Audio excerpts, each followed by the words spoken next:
Welcome back to Chit Chat. I'm the AI Chitbot. I come up with chits of topics for the hosts to choose from and also fix any mistakes they make. I'm constantly learning, so please be patient with me. Before we start today's podcast, I wanted to give a small disclaimer. The contents of this podcast are not meant to hurt or offend any group of people. If it does, then we truly apologize. Let the chit chat begin. Welcome back, everyone. So, to kick things off, there's a lot of shit that happened this past week. One of which I think we really should talk about, right? Apple released some mediocre stuff again. The iPhones that have a slight difference, but a price increase. So it's not technically a price increase. It's the iPhone 15. I think that's the one you're referring about, the Pro Max. They just got rid of the 128 gig option, which is kind of stupid because that's the one I usually go for. I don't need that extra storage capacity. So they just got rid of that, and then they kept the 256 gig as the base version for the Pro Max. Well, the way I see it, they're still taking $1,000 of my dollars. I voluntarily gave it, but it is what it is. I hear the cameras are nice. They're getting a little bit of an increase there. I think it's wild that 128 GB is not enough for people on their phones. Remember the time when we used to have actual physical hard drives to fill with movies and data, and that used to be around the same memory capacity. We do. Where do you think this is getting saved? Like this podcast is getting saved. I will raise you. I'll raise both of you. I used to have to carry around a floppy disk. Okay, this is the save icon in documents, and it was a crapshoot on whether whatever you saved to that device was still there when you needed it. So we didn't have a computer at home, so at school we would take it, save it, take it to the library, and it wouldn't work. But I think we're getting a little bit off track here. So, but going back to storage capacity, I always opt for the 128 gigabyte anyways. 1 year I went to 256, but I'm still not at 128. So I don't know. What are your guys' thoughts on whether the storage capacity is even a big deal? Yeah, upgrading storage capacity is not so much because, there's iCloud storage and there's also Google Photos where I back up most of my photos. But yeah, even iCloud got an upgrade, right? Like iCloud got the 6 terabyte and I think the 8 terabyte options Holy cow. a month. And I'm like, that's monthly payments, but overall storage is 6 to 8 terabytes or something like that, which is pretty cool. Not going to lie. More options because I'm on the Google One plan and they have I think a 2 terabyte or 10 terabyte is the max. There's no in between. So if I ever have to upgrade my family, it's going to be a big one. Personally, I think the biggest thing I'm excited about, honestly, is just the way it's going to feel. I think the whole thing is switching from glass back to titanium. Hopefully feels nicer. Hopefully feels better. I'm of the mindset where once I get the phone, it's going in a case. Maybe this will convince me otherwise. I mean, it's supposed to be an aerospace grade, I think T5 titanium or something like that. It's supposed to be lighter because it is titanium. I don't think it will be extremely strong, but I think it'll be better than what stainless steel was for sure. Oh, sure. Okay. I will say, man, I think devices in general now, you can start seeing that they're reaching kind of a steady state as far as form factor goes in the shape of a phone, much less. And I don't know, maybe they've reached that. I'm thinking MacBooks, right? They haven't really changed the form factor in who knows how long at this point. I still remember the iPhone 4 is when they changed the whole shape of the phone, and that used to be the coolest. I remember my dad getting one because no one at that time, in the family, and no one had iPhones, so all of us kids had iPods. But seeing that phone was so amazing. We're like, oh my god, it's rectangular with curved corners. You could play so many games, and I think it was just the best redesign in my opinion for the iPhones. Yeah, it was squared off, right? It was super nice. It was nice, yeah. And I think that's what they did with the 10, right? That's when they went back to that design. I think similar to that, and then I think we're continuing that.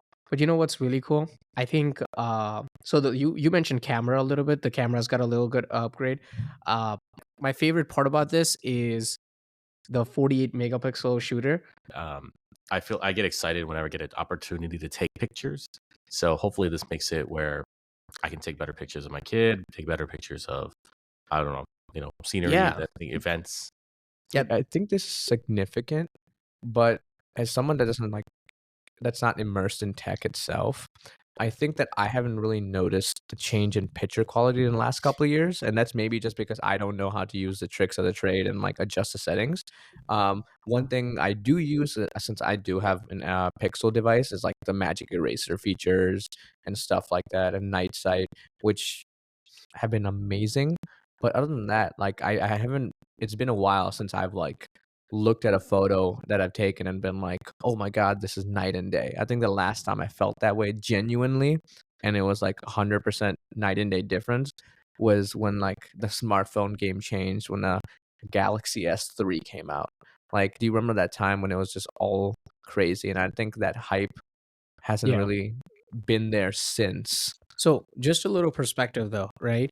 Um, from the Galaxy S3 moment, or I guess Galaxy S3 came with it, I think a 12 megapixel camera, right? And back in the days, we're like 12 megapixel. We don't care about pixels. That's at least that's what Apple's main thing was, right? It was like image processing, yeah. Yeah. It's the processing. It's the processing. Big deal. Fine. Um, all the iPhones until basically this year had still their main shooter was still a 12 megapixel shooter, and now they're upgraded straight to 48 megapixel. So you'll Okay. see like progress, right? I mean, it's not going to be night and day again. I don't think that's what it's going to be.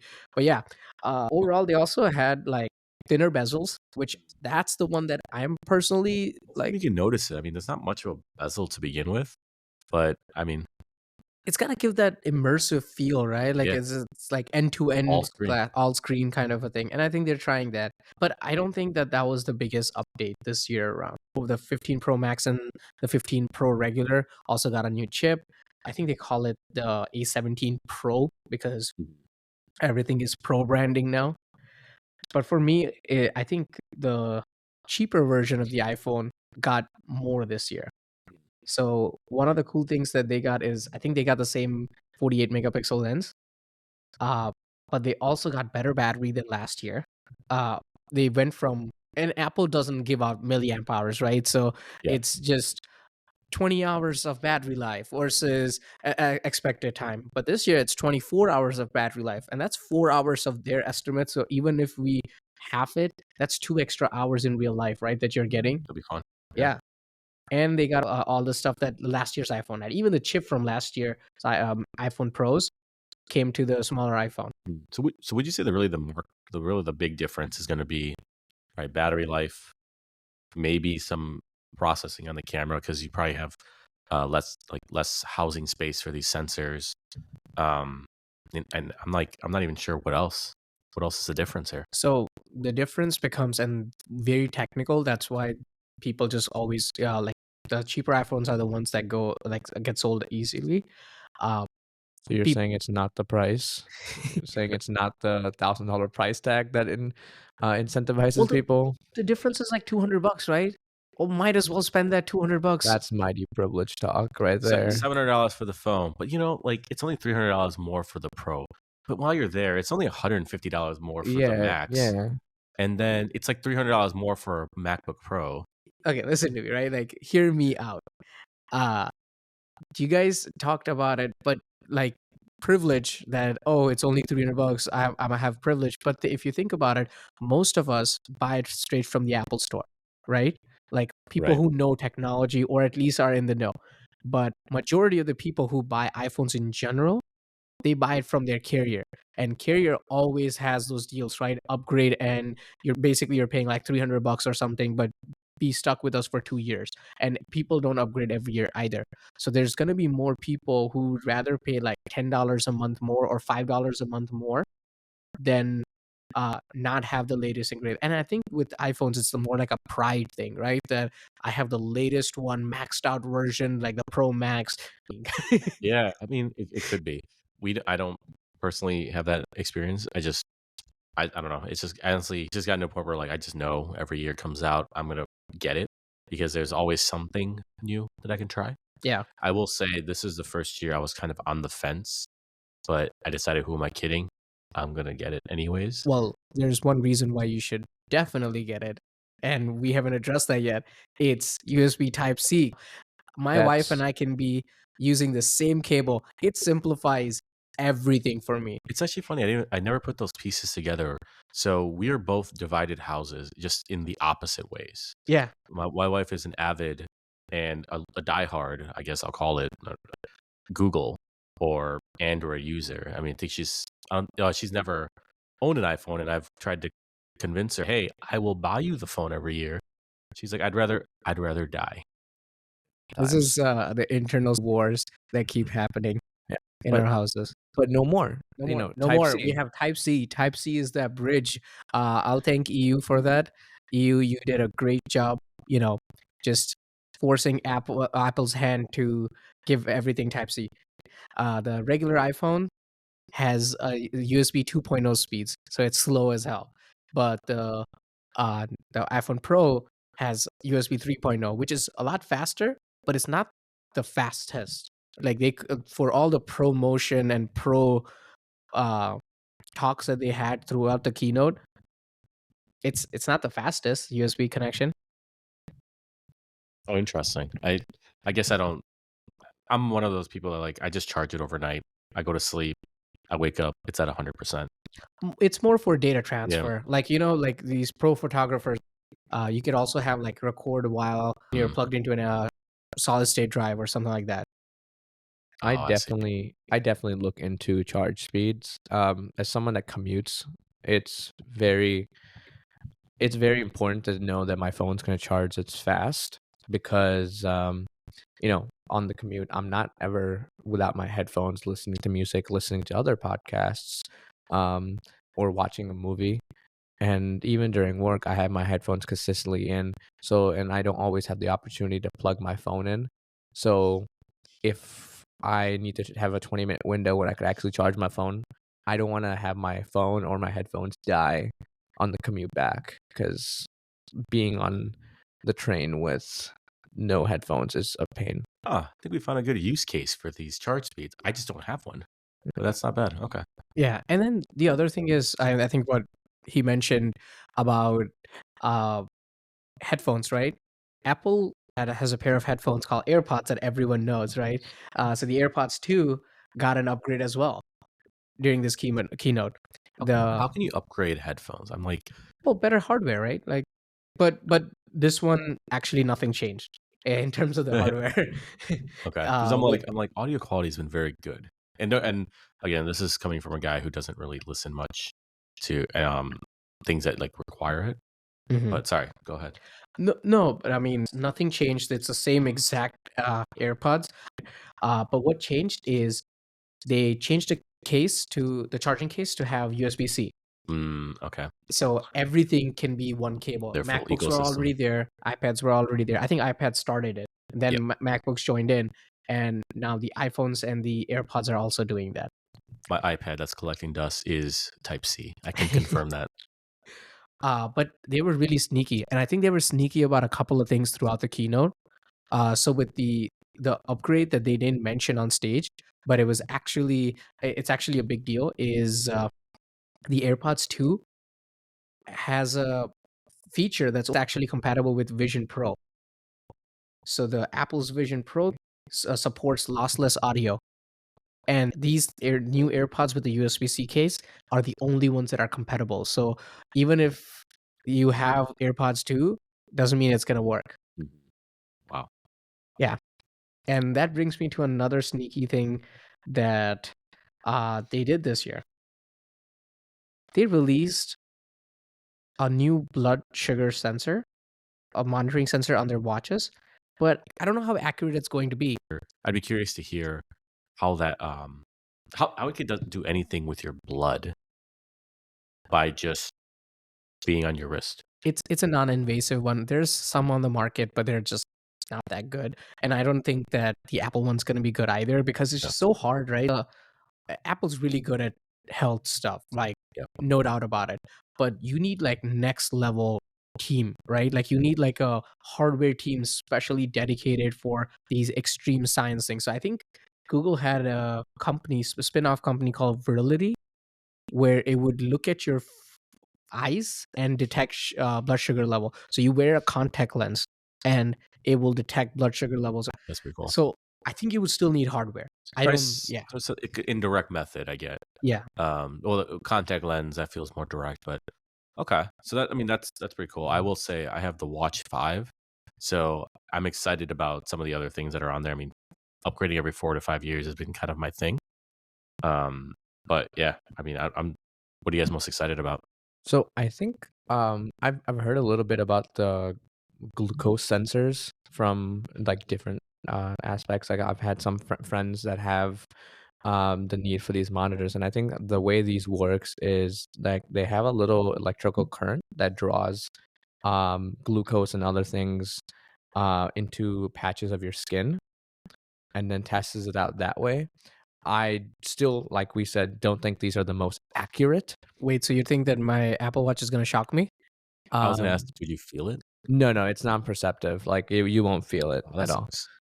sucks. You want to know every minute? Man, you're into some weird stuff. I mean, not to go too far on a tangent here, have you guys heard of these massagers, like for your shoulders and stuff, that are based off like electrical currents? And so what it does is just kind of like forces like a reflex. Or like a Like, contracts your muscles and yeah. yeah. And so like those are I've seen those used for multiple things. One of which being like pregnancy simulators, just so like some guys know how it feels to be given birth. Oh, I've seen those, but I think that I'm also due for an upgrade. I also have an Apple Watch Series 6, and for the listeners who don't know, I love mobile technology in general. So I have an iPhone and I have a Pixel 7 Pro. So I always keep the latest ones.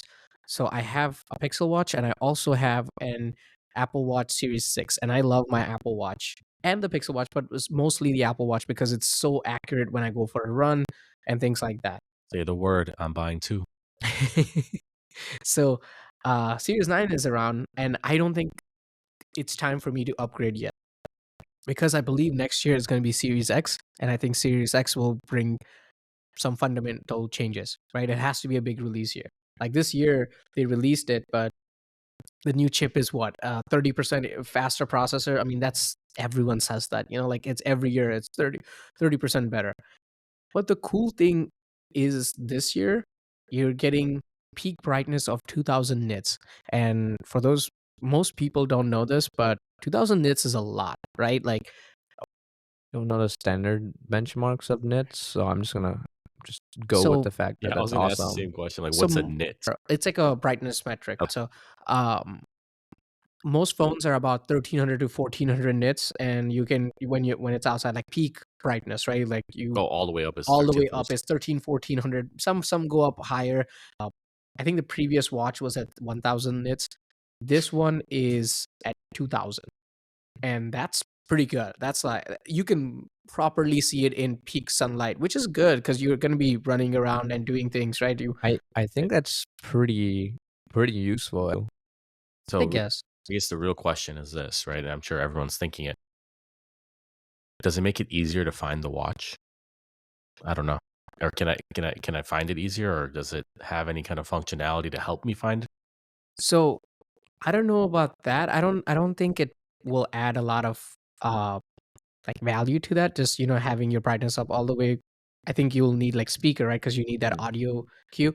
But that does give us a good segue for the next thing. I think they added the ultra wideband in the Apple Watch, so it's more precision finding for your iPhone. So when you do your Find My iPhone from your watch, it will give you better directions. It can literally point you in the direction that you should be looking at, That's pretty because it cool. has the ultra wide band and all these technology. And that's one thing I really wish Google did with the Pixel phones. They have their Find My network launching soon. I'm guessing probably on October 4th event that they have. But I really wish that more companies started using ultra wide technology. I might skip this year, but I will say the things that Apple's thinking about, I'm glad they're on the right track. I would definitely like to have more health stuff that kind of just happens in the background. I don't have to think about it, which is what kind of Apple's model feels like overall. And on top of that, I want it to be where I'm not. I think I'm getting close to a full ecosystem, but I'd like to see. I don't know how well they kind of talk to each other. Apple is But definitely leaps and bounds ahead in terms of ecosystem. I would say because they have a good suite of products, right? Mhm. Like I think the Pixel team is too young. Samsung would be the only competitor in terms of ecosystem because their ecosystem kind of goes from TVs, dishwashers, laundry machines, all the way to phones and stuff. Another gimmicky thing that they introduced was double tap, which was you double tap on the finger and then it'll select stuff, which is pretty weird, right? They had it for accessibility in the previous generations, but Apple said it was just not good enough. So this new S9 chip, that's the only chip that can basically detect it, even though the previous chips with the accessibility setting already kind of did that, but they're restricting it in a classic Apple fashion, You have to give it up to Apple, man. They always find a new way to just rebrand the same thing over and over again. Like at this point, you can't even be mad at them. Yeah, yeah. Like there's a like even this Apple event, there's a plethora of features and things we talked about um during this podcast. But how much of this do you really think is going to be noticeable by the regular consumer? Probably not a lot. I mean, the good part about Apple is that because they have their iOS, their iPhones running for so long. So like the iOS 17 dropped today, and all the features will go to most of these iPhones, so it can go back 6 years. So basically, all iPhones from 10x kind of support iOS 17, but they do want you to upgrade. So uh, they're gonna be like, oh yeah, you can't do this pinch gesture. That pinch gesture, I think they're also trying to like psychologically getting you ready for the Vision Pro because what are the controls for the Vision Pro? The tap gesture, the double tap oh gesture, yeah, and all those absolutely. gestures. So That's not bad. That's pretty sneaky. But so I'll say I think in overall, right? So good releases in my mind. I don't know. What do you guys think? I I enjoyed think the iPhone. decent releases. Really quick sneaky roundup that I want to do. All the sneaky things Apple did for the Vision Pro because that's the cool thing that Yeah. everyone wants. Hopefully it releases in March, but the three sneaky things they did was the AirPods 2 with lossless audio is that's the new one is the only one compatible with the Vision Pro. Then uh the double tap gesture kind of like psychologically training you for the interface of the Vision Pro, and then the new iPhone Pros can are the only ones that can record spatial video for the Vision Pro as well. Well, So I like that. uh, Yeah. In a nutshell, that's basically conditioning us for. And in the Vision Pro, when they had a release date for that, right? When's that coming out? I think they said next year, like early next year, but I'm not sure. Oh, okay, so not a specific month or anything. Okay. No.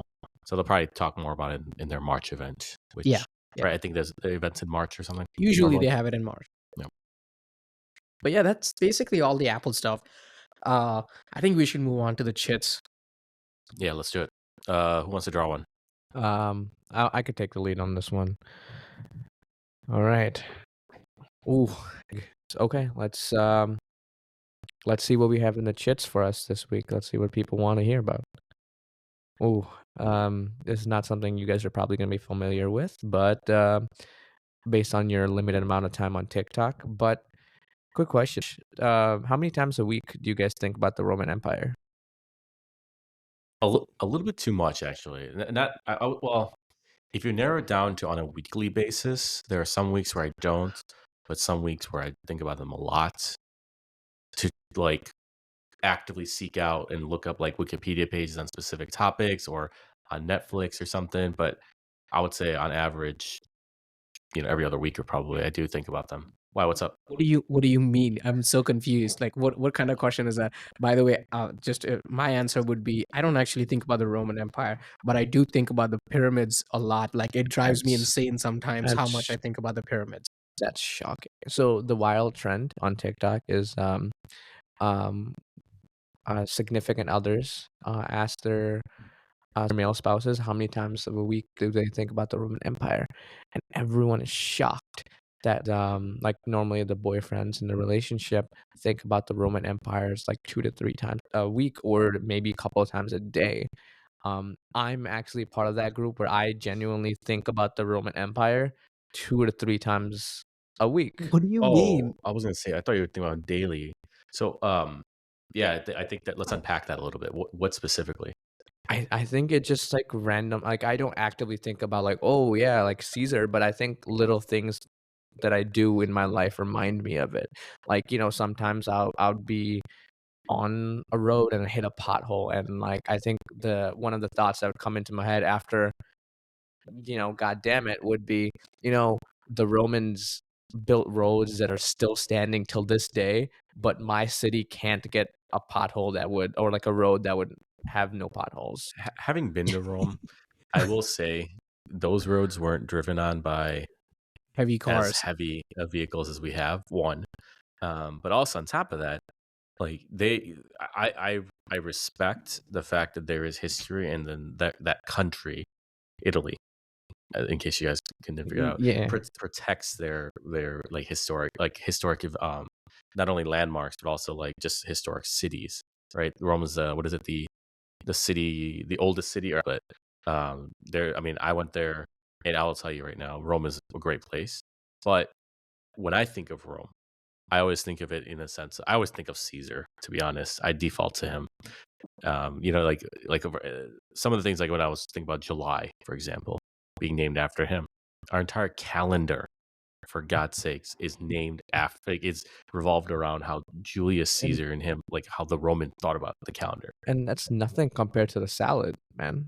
Oh, dude, Caesar salad, I am actually not a kind of fan. mad. Yeah, It I'm no, more of a Southwest kind of a guy, it's but mad, yeah, but it is the go-to salad. It is the salad that you pick it's on a a dinner. salad that everyone will put on their menu. Yeah, Yes, 100%. Like that is like the white bread of salads. I will say, when I can't think of one, that's the first name Yeah. that does come to mind, for sure. No, I think it's also like I think yeah, it's right that like it was preserved the roads and stuff, but I think after hundreds of years, no matter what preservation, if this road is still standing, it still pisses me off that I have to change 2 tires this year. Oh man, that's I mean, that's just rough, dude. I also feel like that's a driving issue. Maybe you need to learn how to drive or drive on better roads. Where are you going, man? Hey, man. Now the question is this, right? When you replace the tires, right? I hope, because listen, you already lost 2 tires. Did you lose one on the front and then one on the back, or did you lose them on the front twice? I lost them on the back twice. Or that was option 3, I guess. Yes. That sucks, because when you first got a flat, you probably had to swap the Yeah, other one and out, right? it was the worst times possible because it was on my commute, and the thing was that it just like made me rethink my whole career, my whole life. That why am I doing this 9 to 5? Which prompted my second thought. In Rome, if it's not known by you guys, the gladiators chose to be there. They were not slaves. I don't know about that. Wait, seriously? Yeah, a lot of the gladiators that fought in the arena chose to fight in the arena. Well, for what? Like, what do you get out of this? Glory, Oh, I get that. I get pride, that. and it just goes to show that there were men well before me that were willing to fight and die instead of doing a 9 to 5. And you choose to complain about your 9 to 5. I do because they did as well, but they just had an outlet to just like go out and go to the Coliseum. And die. That's interesting. So would you say that, like, I mean, I don't know the numbers here, then it's got to be like, I mean, the people who are the career gladiators who chose to be there, who, for lack of better words, like chose violence, they're the ones that probably already like were pretty jacked, pretty ripped. Oh yeah, I don't think this is like, hey, like this is like the bread maker that's like, you know what, I don't like doing this every day in day out. I think these were like war generals or like soldiers, part of the Roman Empire, that were like, I'm going to test my steel and appease the gods. Because with the Roman Empire, there's a lot of god-based stuff as well. A lot of mythos that plays into it. Have you guys seen the movie Gladiator by chance? I have, but I don't remember anything of it. You're gonna hate me, but I have not. So at some point when we're done recording, whether it be today, whether it be next week, something, we're watching this movie. Okay. We're adding it to the list Yeah. of movies for sure. Wait, I know the actor who Gerald played. Butler. Was it Gerald Butler with It the was. gladiator? Yeah, Russell Crowe. Russell Crowe. That's Why the one I is- was I thinking. always Yes. confuse those two. Gerard Butler. I think you're thinking of 300. I'd recommend you watch it. He won. I think he won an award for that as best actor. But I think that won best movie that year too. But regardless, I think when I think of Roman Empire, I always think of.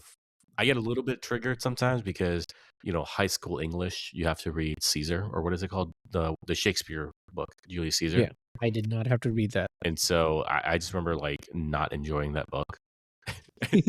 I think it was a good book to read in high school because it described a lot of like guy friendships. Just some dudes in high school are not there for you, and Mark Anthony proved that. Brutus is what you meant. Brutus is what I meant. Yes, Brutus is. Mark Anthony was out banging So- Cleopatra. So you're telling me, as a Yes. person who thinks 2 to 3 times a day about the Roman Empire, did not know who betrayed Caesar. Here's the thing. I did know. I just misspoke because et tu Brute is still a very common phrase that people use. And Mark Anthony's also got some really good music. Yeah. That music is what I listen That to in aged Spanish me. class. Right Did there. you know? No. Did you know that if you go to Mexico today, and then you go to a club, at some point they will play at least one Mark Anthony song. And that man, I don't know if he's released music or still releases music, but that man is iconic down there. There's one song that they always played. I wish I could tell you what it was called. I'll probably look it up here in a second. But going back to Mark Antony, I think he was married to Cleopatra, right? You know, and then I don't know. I'm basing off this Netflix show that I one day when I went down a rabbit hole. This Netflix show called, it's very imaginative and creative, The Roman Empire. Of what they do is they go over one emperor every season. They had one season with Caesar, so naturally I watched it, and they talked about how he had a relationship with Cleopatra, Mark Antony, whether it was a real one, like meaning like a legitimate one, or an affair, or he was like a Mr. Mistress. What would he be? I don't know. But it went into detail on it, but not too I mean, sure. I think there was a lot of financial stuff as well. Like they basically messed around. yeah, to that point. So you're right. Mark Antony and Caesar both had a relationship with Cleopatra. The way it came about with Caesar was that Caesar was actually chasing one of his opponents of war, if you would call it, that was trying to flee from him. And he kind of met with Cleopatra, who herself was still in a civil war of her own in Egypt. So they both tried. They both actually came together, and decided to finish off Cleopatra's civil war and put her as the pharaoh, or not pharaoh, but the leader of Egypt, and help Caesar win his fight. What ended up happening was, in order to entice him, she actually was smuggled into his chambers, and she dressed as one of the goddesses of her, her belief, to entice him. And she did something very similar with Mark Antony as well. Man, Cleopatra had a lot of love affairs and a lot of scandals. I don't know like how accurate all of these things are, like in the history books, but man, she was wild. I don't think it's a fair comparison, but the only person that comes to mind when you're describing Cleopatra's level of not just sex appeal, but power, for me would be Marilyn Monroe. Like, her relationship with like a president that's already married, all the actors that were, prominent during that time. And I think that like kind of brings that's one of the topics that makes me think about the Roman Empire, of just like how the Romans were and how we are now, and the similarities between those two, like the mad patriotism patriotism and the range, like, with America being the melting pot it is, like the wide range of gods that we follow. Oh, interesting. I mean, I will say, my last point on this will be that you know I personally think that there's a lot more to the Roman Empire that I learned indirectly from Assassin's Creed. They haven't done a game specific to the Roman Empire, which I'm excited for if they do at some point. But it's a part of a couple of the games, and you learn. I mean, they make up their own history a little bit, but there's a lot of cool stuff that goes on, especially when you explore some of the areas and when you talk to the people and you hear about the alternative history that they think of. One thing that I'm very thankful to the Roman Empire is their beliefs or philosophy on discussing ideas. Because I do feel that some of my ideas and some of the things that I have done in my life wouldn't exist without following the same principle. One of which being that every idea should be discussed once while drunk and once while sober. I think we all could give it up to that idea because if the idea didn't exist, this podcast wouldn't exist. That would be a good Yeah. topic. But I think it's time for a new chat. I think we should go for another chat. All right, so let's talk about aliens. Big week for aliens, apparently. Yeah, so much stuff. Like Mexico's Congress saw like a couple of aliens, or at least some dude just displayed some aliens. So let's go dig a little deeper into this. Like, let me go into some background. Sometime in July, I'm not 100% on the specific date, but they came up with the House Oversight Committee by the National Security, and this was like the first time they had like a in the United States a congressional hearing about UFOs since 1970. So I think it's pretty wild, right? Like when we haven't talked about something for almost 50 plus years, and we're finally talking about it, right? Addressing it, and this was a significant event. I think wasn't it in like 2019 or 2020 is when like the Pentagon released some report that's like claiming that like there were some unexplained like objects like UAs, They like UAPs or basically something. acknowledge the existence of it, but we haven't had any like proof or you know anything. Yeah. The things I remember, like I mean, distinctly remember, and it's been referenced in pop culture, as well as conspiracy theories, all that kind of stuff. All this starting, I guess, for lack of better words, starting in 1947 in Roswell, New Mexico, right? And I mean, this has been referenced a lot of times, right? About some sort of either like an alien plane crashing or something, or alien flying saucer, whatever you want to call it, crashing and being taken to Area 51 in Nevada, Yeah. and it being like this super secret place that no one can know anything about. When you look it up on Google Maps, you see some stuff, but it's like, what else is there really? That kind of stuff. Do you guys remember? I think it was actually around 2020 when the Pentagon released the statements of like unexplained flying objects or whatever. These like viral sensation of everyone saying that they wanted to rush Area 51. Oh, is that Oh, is yeah, that why they yeah. wanted to do that? Yeah, because they thought that like we're gonna go in there and like get ET out. Like that's what it was. Like every alien in pop culture, they wanted to release, and somehow like there's so many memes, there's so many videos. People were camping out in the desert to do this. It's funny you said ET because the like images or at least the box of alien bodies that this person and I'll give his name. His name is Mausen, Jamie Mausen, and I'm butchering his name, but you know I, he presented these aliens bodies, right, that he found in Peru, and he said it had like algae all over it, and these bodies are like 1,000 years old. Uh, but the thing is that these bodies look exactly like ET. Like imagine ET elongated skulls. It has like the three fingers and like two eyes. I mean, it just looks exactly like ET. And these are supposed to be extraterrestrials, right? So like they, I don't know if they've talked about where they think they originated from. All like talks about like any kind of interstellar travel, anything like that, is that if somebody is traveling to you, right, and if anyone gets to us, they must have better. They have to have better tech than us, right? Yeah. Like we can look out. We can't get past.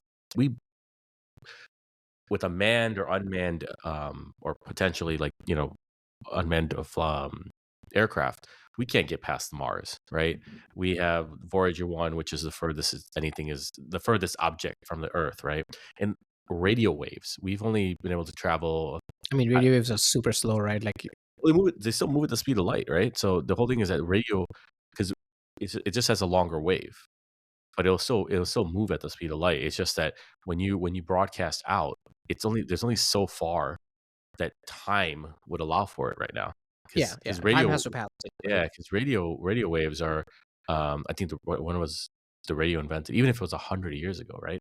100 light years is really far for us, but in the grand scheme of things, it's not very far. And if some other civilization was able to get to us, land here, and be here for 1,000 years, it means that they've had some sort of.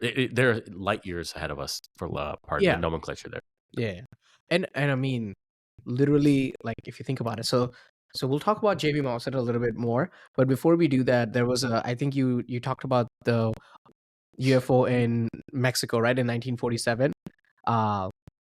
There was another person, his name was, I think, El Balek or something, and he said he found two alien bodies crashed in a UFO, and said that he was working on a secret government project to retrieve them called Project Moondust at the time. Oh man, Why would it be Moondust? We haven't even been to the moon at this point, right? If you think about it. yeah. In the 40s was 47, this? yeah. Oh wow, okay, but that could be just like a code name for it. I mean, we still knew it was called the moon. We still named it the moon at that point, right? Yeah, but I mean, I think that one is not that big of a mystery because we knew we were in this like weird like race with like the Soviet Union at I that don't think that time. race started at that point. no. Really? The whole big thing, the big deal about the race was that I don't know if it was how long it took, but like late from 50s and early 60s is Yeah. when the race started. Yeah, because like it was like one of those things where like it's cited pretty often as like we put a man on the moon because like it was a unified effort by not only us, but it was a race for like power, right? And so within my guess is in that case like 10 years we got to the moon, Yeah. right? Oh yeah. And now like getting any kind of scientific research money has been really tough to do. I mean, we can talk about a lot of other ways that money is being spent these days, and how even if a fraction of that comes to fund this kind of stuff, we could get to Mars, right? But this may be a tangent, but do you think that, let's assume that Al-Bailik was right and they did find a UFO in 1947, do you think we use that technology to get to moon? I mean, I don't know if it's to the moon, but it could be, because there's a lot to be learned from any kind of alien. I won't use the word alien technology here, right?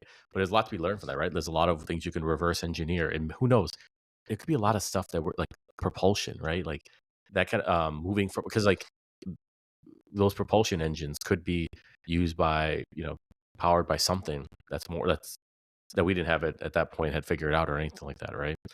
But I think the biggest thing to think about is that I've when you have alien technology, it's easy or any kind of technology you don't understand, it's easy to scapegoat it as foreign, as alien, as something like that.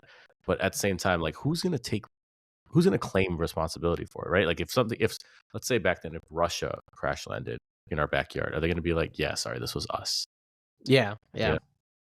It's wild that how like when this information comes out and the more we talk about it, how close our reality gets to the Transformers movie franchise. Why the Transformers movie? I don't know if you guys have Yes. noticed, Yes. but like we're talking about, oh, aliens landed here, helped us get to the moon, or when we went to the moon, like in other conversations, like when we went to the moon, we made contact with some sort of other being or something, and that's very much something that has happened in Yeah. Michael Bay's Transformer franchise. to the point where like I don't know if they addressed in the first or the second movie or the third movie, but they're like, we've upgraded our technology based off of the technology of the Autobots, and they're like, oh yeah, we have this, because I forgot Their the camera specific started energy. transforming into real robots? Are you This talking was about Energon? no, because remember like the oh my god, the cube Yeah, that they had yeah, in the first one that had emitted some sort of energy, yeah. and they're like, we have now built technology that can detect that energy and also reverse engineered some more sophisticated That's wild. guidance systems. Don't mean to geek out on you, but that is Energon. Oh, is it? Okay. I I just I thought you were saying that as a joke. I'm no, like, you no. jerk. No, that's Energon. As someone that's watched a lot of Transformers as a kid, but I think that isn't it wild how similar like movies and our reality is now? Like when you look at this image of this alien, that is an alien you find on like cartoons, like stickers, like big head, A little on the big nose eyes. too, right? It's a little on the nose. Yeah, I like imagine you're like one of the first like like artists that like drew like aliens, what you think it's gonna be, and you're right. Like or what if in a more of a conspiracy theory aspect of it, what if we were communicated these images into like the Like incepted those yeah images in our like heads. the zeitgeist, like that's how they communicated, and like that's just how we got this like idea. Yeah, and there's a lot of talk about like, remember, we haven't been here that long, humans in general, right?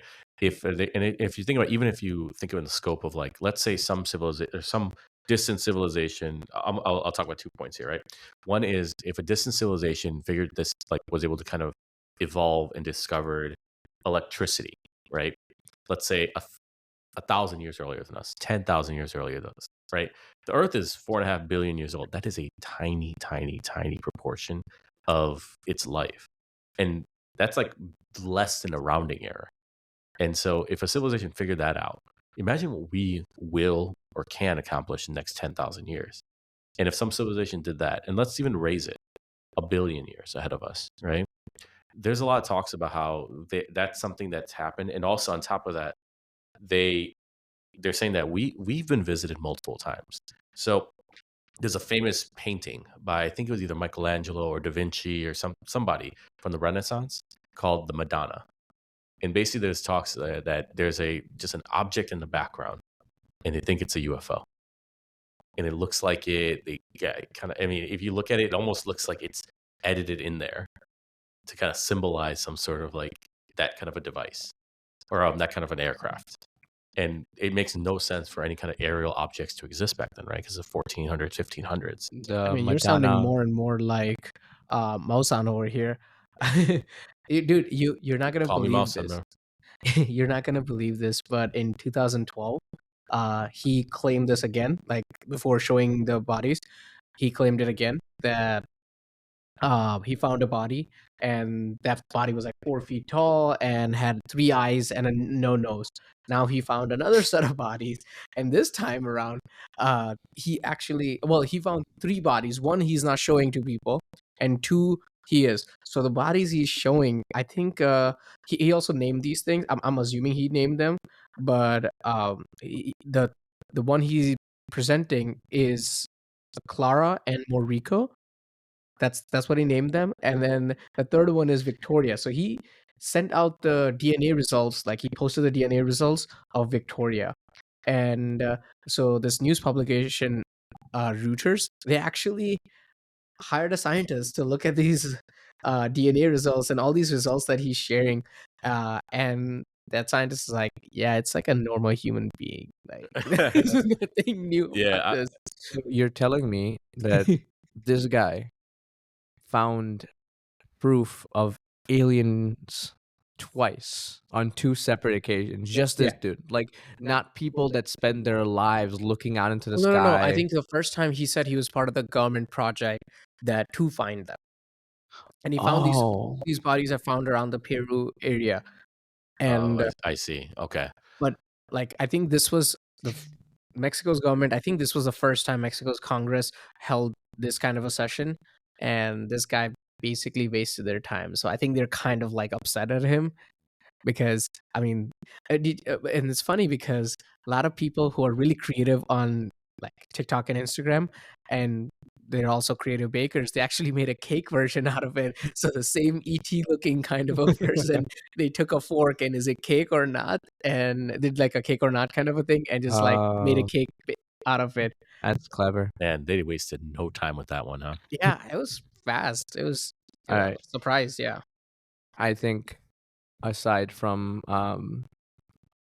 aliens, I think we need to talk about something else. So let's try to grab one more chit and see where we go from there. All right. Well, I guess I'm the last one here. So let's see what I can pull. All right. Oh, that's a good one. Okay. Taylor Swift.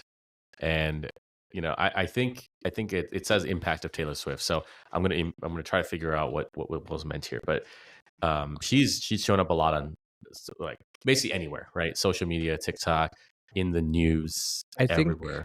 I think she's had a big year. Yeah. Her Eras tour, I think, did phenomenal. I think it like did some crazy numbers after like her re-releasing her album and everything. Big year for Taylor Swift, so I get the question. Yeah, and I think it's very interesting. Some good statistics to throw out there. But for example, like she's actually really good to her fans, from what I hear, and she's really good to her like what do they call themselves, Swifties? Yeah, Right? Swifties. So one of the like the best, I think, like if you guys ever seen like the VMAs or they used to have a group, an award for the best posse, and Taylor Swift, her army, I think, won quite a few times. But the thing is that she wants it to be accessible to everybody to go to her concerts, right? And so when she releases those tickets, I think she released them at a pretty decent price. Like, I mean, I don't know, I don't go to concerts that often, but like if I think about like general admission being like $50, I mean, it goes up pretty high, but Yeah. being at $50, that seems like a good deal to me. I mean, secondary markets are a little bit tricky because immediately you're gonna scalp them. I had an old coworker that did pay that, but let me geek out here a little bit for you guys before I kind of hand it over. But basically, like her impact to economies is wild. All right, so like I did some mock-ups here, and basically, like if you were to go to like the cities where she goes, right? She has, you have to buy a flight. You have to, for most cases, you have to buy a flight, stay in a hotel, etc. Because people are flying to see her. She's bringing in that weekend $200 million in like business, and that's like That's crazy. wild. And that's not only to her concert, right? Her concert's a big portion because people are spending loads of money to be there, but like that's, I mean, for real That's talk, a right? Super Like, Bowl, a Super Bowl in every city. yeah, and that's like a weekend. And I mean, she's gonna be doing this until I think this tour ends for now, at least end of next year. So That's wild. Yeah. End of next year? I saw some dates going into November of next year. I mean, you can't buy anything for this year on. I don't think you can buy primary. anything for next year either. Next year might be all secondary, and even then, it's like I don't understand it. I mean, I like some of her old stuff. I don't know. Do you guys listen to her music, or have you guys heard any of the new stuff? I've heard her music. I've heard her new album, like the ones with like Taylor's version of things, and I'm just looking at like ticket prices, and I know she started selling them from like the range is $50 to $500, and on the secondary prices, these tickets are going from starting at $500 all the way up to $7,000. Oh. $7,000? Are Wait, we is talking this like general? US dollars? This is just a wide range. Yeah. Wait, is this US dollars This or is is this USD. like a Turkish money or something like No, this is not like the Croatian kuna. Like this is not like the Canadian dollars or peso. No, this is USD. 7,000 of them. Man, that's crazy. That's wild. So, okay, so I have two stories about Taylor Swift concert. My wife's high school friend, she's actually a big Swiftie, and she has basically been to a lot of the concerts. I think she's one of those people who have actually been to her house as well, because I think Taylor Swift calls them over, like the top fans or whatever. And yeah, she has been to like I think 3 or 4 of the Eras tour, and I'm like, it's the same thing. Why are you going 3 or 4 times? But That was even my question. If Yeah. it's even worth it. Is someone told her about Spotify? yeah, right.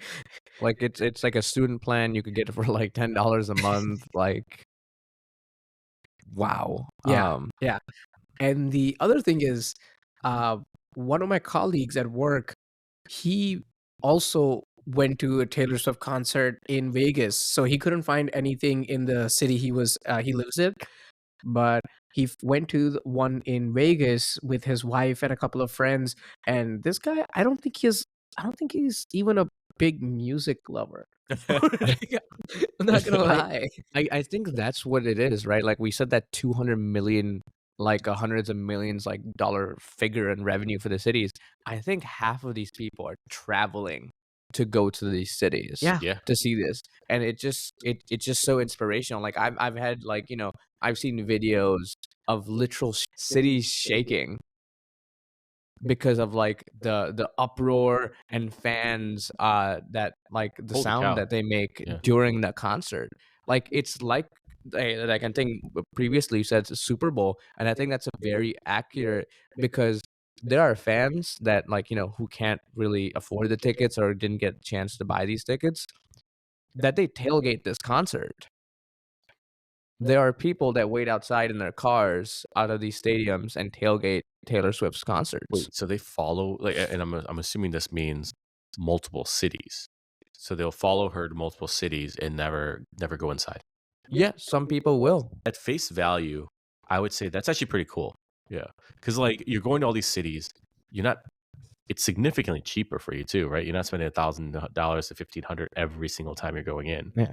and you're still getting the same experience, like because what that number I gave you doesn't account for is all the other stuff, right? What happens outside the concert because of her being there. Yeah. And that's the thing that I don't know how you get that value out of it, but like I will say, and actually a fun fact, Taylor and I share a birthday. Whoa, that's cool. I mean, Wow. she's a little younger than me, but yeah. So how do you feel that like no one's lined up to see you like this? The first few years after she made her thing, I was like, you know what, this hurts. But after that, you get used to it a little bit, right? When random people on the street aren't wishing you happy birthday on your birthday, you kind of get it. You get the Yeah. message at some point, you know. So here's a fun fact for you, and this one's just for you. Taylor Swift has broken more records than a Marvel movie, the Spider-Man movie. So you're not as good as Spider-Man or Taylor Swift. Why does the Spider-Man thing hurt me more than the Taylor thing though? I don't know why. I don't think it should. He lost his uncle. You have a good nice family. So the fact that Taylor Swift, I mean, I will, when she released some of her older stuff, I really enjoyed. Like she was all over the radio, right? And back when I used to listen to the radio, it was a welcome sight.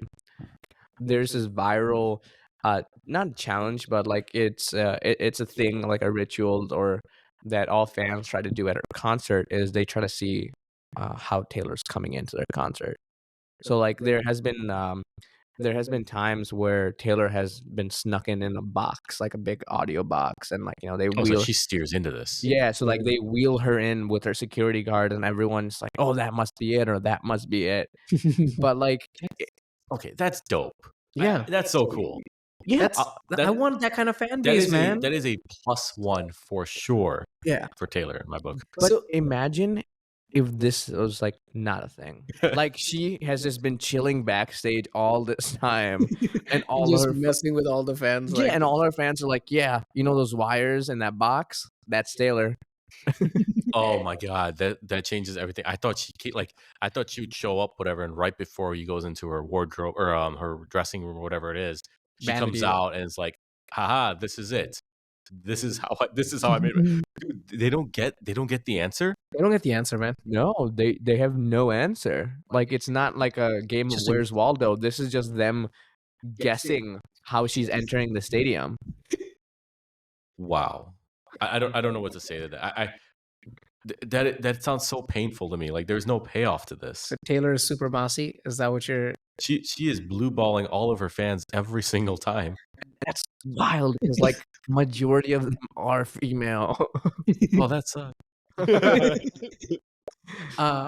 So I want to nerd out a little bit about like some of the tech stuff that Taylor also has for a concert. Like they take concerting to the next level. It's on at a YouTube video from Cleo Abraham, but basically she has the same stage and all the components instead of, so most people, they would have, move all of the equipment and stuff right after the concert is done, and by the time it gets to the next place, and setup is done.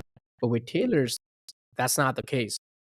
I think she has created like 2 or 3 of the same items, uh, of everything. And so she's created like 2 or 3 versions of this, and then they would leave from the city as she's concerting that same day and go to like 2 locations at a time, and they would start building the next setup, like sets up and winding it down for the old ones as well.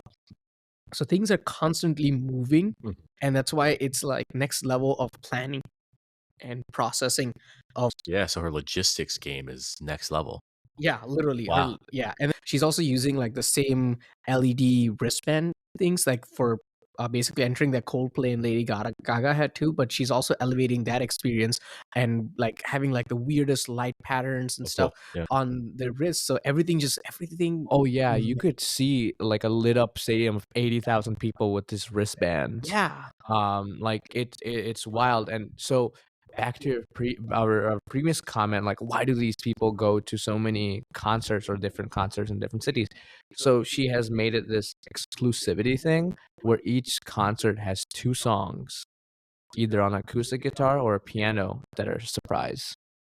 So Oh, each set is not the same as the previous one, and it's also like a cool, fun little experience where different celebrities come on to the shows. Like for each show, it's like I know one of them, like just in the general admission, were the stars of Grey's Anatomy because they themselves couldn't get tickets. Like Aaron Rodgers was there. Like all these big stars have come up for the tour, and you could interact with them pretty much like regular people, because like just like for Swifties, it's just as hard for them to get tickets. it's so crazy that Taylor is the celebrity for the celebrities.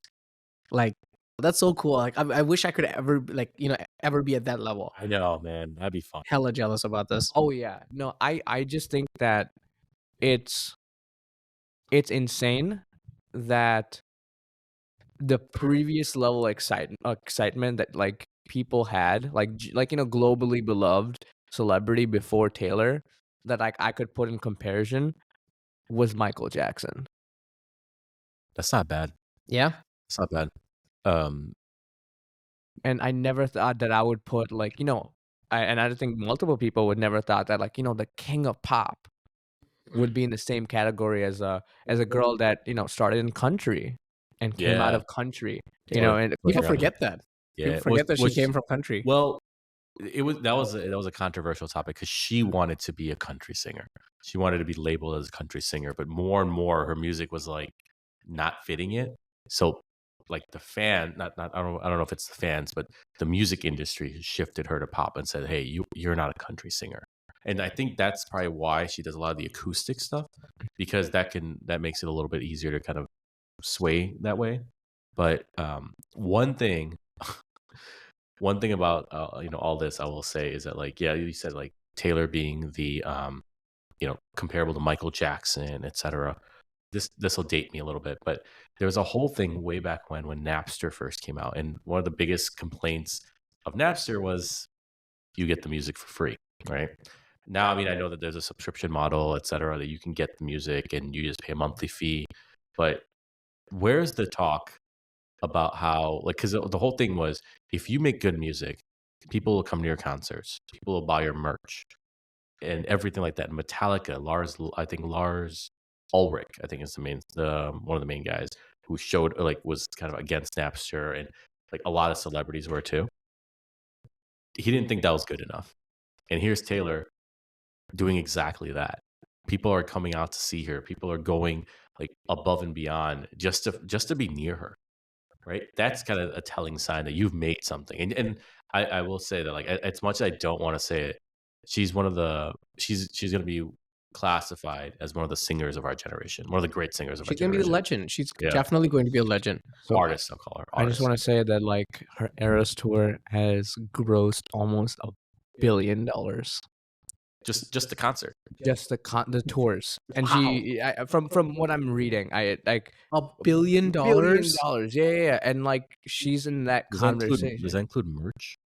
By chance? I don't know if it tells you that, but I'd be curious. I don't know. Maybe not. To be honest with you, but it's just that wild.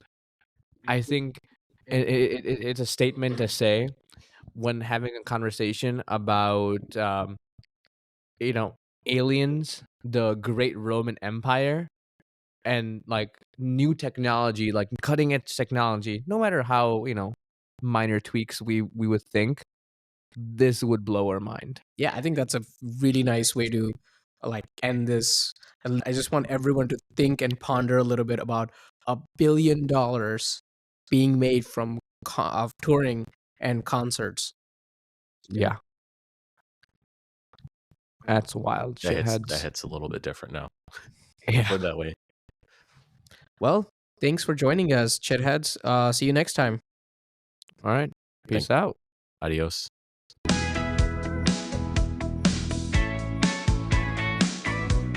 Thank you for listening to our podcast. See you again, Chitheads.